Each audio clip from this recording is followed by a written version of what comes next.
Aprobado na sang konseho ang pagpatuman sang Comprehensive Perimeter Boundary Ordinance sa boto nga 5 kontra 7. Inikuno ang bulong sa balatian sang syudad sa mahinay nga lakat sang trapiko. Apang pareho sa biyahe sa mga salakyan sa syudad, nangin maundag man ang dalagan sang CPBO. Bangod haluson lang ini matatakan nga aprobado. Ano ay hanang rason sang pagpamalabag diri sang pila ka mga konsehal? Ang rason, hibaloon, live, exclusive, kag una sa arangkada.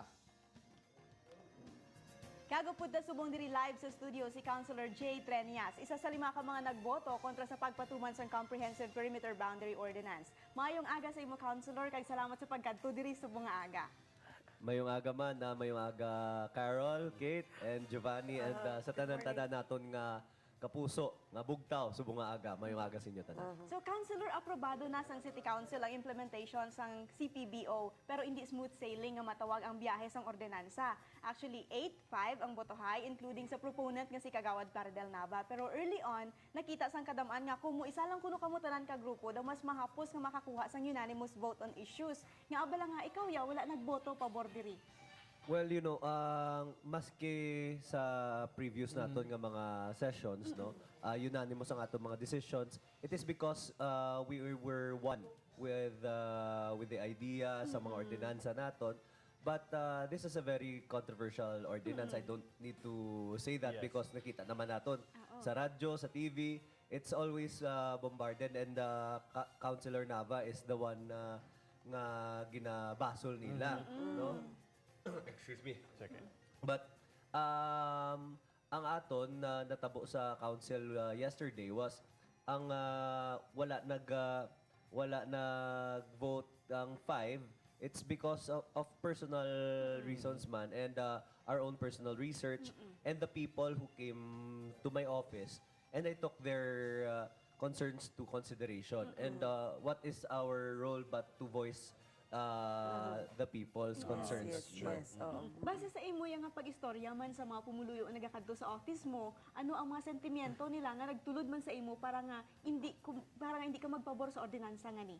Well, number one, ang mga estudyante nato, no?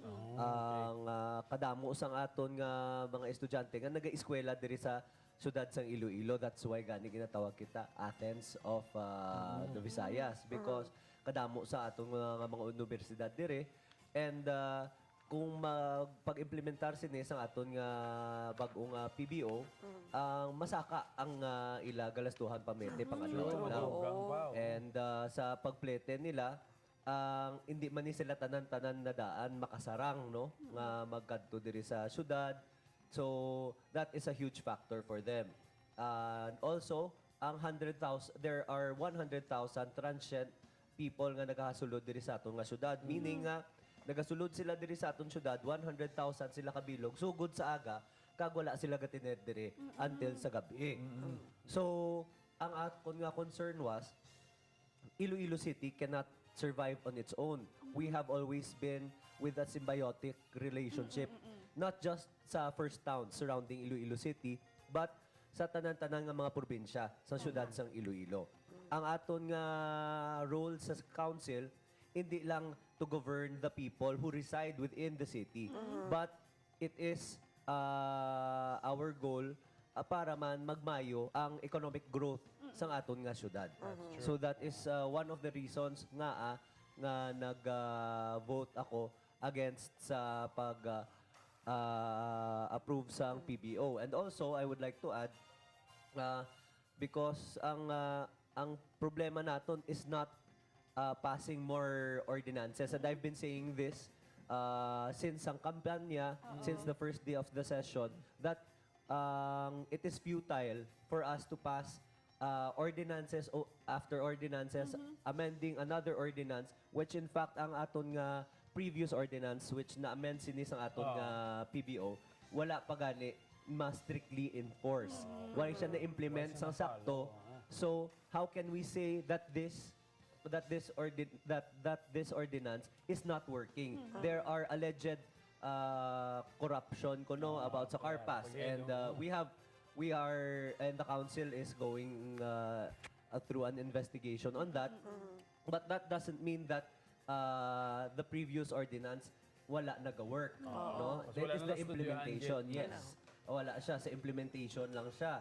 So how can we say nga wala siya nag-work when wala pa siya nahatagan sa tsansa? And how can we say that this new ordinance will work when in fact ang previous ordinance Wala. naton wala na-implement Yes. properly? So, sa pag-i-start nyo na sang voting councilor, kabalo ka na ba lang nga may mga kaupdanan ka nga hindi pabor sa niyo? O kung na-surprise ka nga doon, limagid ka mo nga nagkontra Nga sa hindi, mga oo. ordinansa? Well, I'm good friends with Councilor Solueta and also Councilor Tupas and Councilor Jason Gonzalez, and we've been friends before before In kampanya office, pa, oh. before office. So I've heard their sentiments, and I wasn't surprised. Pero I did not know how they were going to vote. Okay. But I did not know kung amo to dayon ang ilang boto. Siguro wala naman siguro na surprise. Kay ti, to think nga, medyo na nabalaan mo na kung anong ilabatasan and all that. Pero, Counselor, ano na yung plano sa mga kaupod mo, kamubi nga wala nagapabor sa CBPO? Well, sa pagpasar sa aton nga PBO, naga 100% man kami nga naga-support na subong. No, because there is no point in dwelling in the subject. The CPBO has been passed and it has 100% support sa tanan-tanan nga membro sang sanggunian.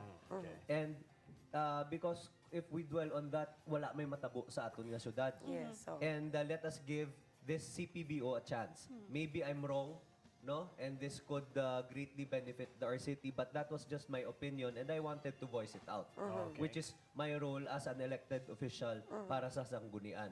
And now that the CPBO has been passed, I congratulate Kagawad Nava. Congratulations, Kagawad. And I hope nga ang aton na CPBO maghatag sang positive results para sa kayuhan sang aton nga syudad. Alright. Tanigin man before ni bala mag-pass naman kita sa bago, ma-fully implement gina mo ni nga daan ang atong Yes, we need to focus more on the implementation of how we can implement it, no, ang aton nga bago nga CPBO. And I think Kagawad Nava is working hand in hand with the MTRO on implementing this, on the strict Kung paano man gid implementation. bala, yes, Oh, oo. yes. Okay, so sir, ang mensahe mo na lang para sa aton ng mga kapuso nga nagatanaw sa mga aga. Sa tanan naton nga mga kapuso, mayong agagid, sa madamo nga salamat sa paglantaw ninyo diri sa Arangkada, sa gapukaw sa inyo aga-aga. And sa akon nga sa akon nga pamilya nga nagbugtaw man sa aga nga maglantaw. Nara si Toto sa TV, no? Good morning lang da. Sa tanan nga mga Blue Angels naton, sa mga city officials naton nga getting ready for work. Sa tanan-tanan nga pumuluyo sa aton syudad sang Iloilo. Ini si Jay Trenyas handa gid magserbisyo para sa inyo tanan.